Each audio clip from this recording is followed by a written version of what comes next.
Hello friends, welcome back in this session. Today we will discuss about features of Python.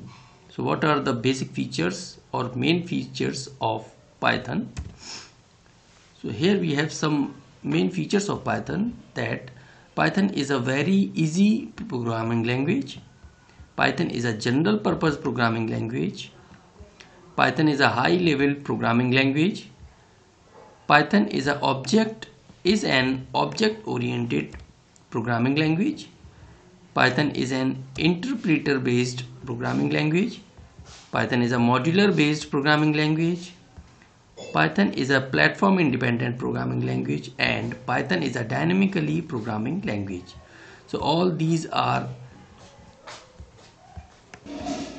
we will discuss all these features in detail in the next video. So till then, stay with me.